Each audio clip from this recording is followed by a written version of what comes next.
అమ్మ 9 నెలలు మోస్తే నాన్న 25 ఏళ్ళు. రెండూ సమానమే అయినా నాన్న ఎందుకో వెనకబడ్డాడు.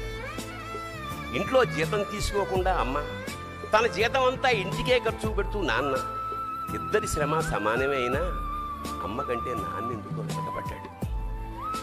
ఏది కావాలి అంటే అది వడ్డీ పెడుతూ అమ్మ, ఏది కావాలంటే అది కొని పెడుతూ నాన్న, ఇద్దరి ప్రేమ సమానమే అయినా అమ్మకొచ్చిన పేరు ముందు నాన్నెందుకు బాగా వెనకబడ్డాడు. ఫోన్లోనూ అమ్మ పేరే, దెబ్బ తగిలినప్పుడు అమ్మ అని పిలవడే, అవసరం వచ్చినప్పుడు తప్ప మిగతా అప్పుడు గుర్తురానందుకు నాన్న ఎప్పుడైనా బాధపడ్డాడా ఏమో. ఇద్దరూ సమానమే అయినా పిల్లల ప్రేమను పొందడంలో తరతరాలుగా నాన్నెందుకో వెనకబడ్డాడు.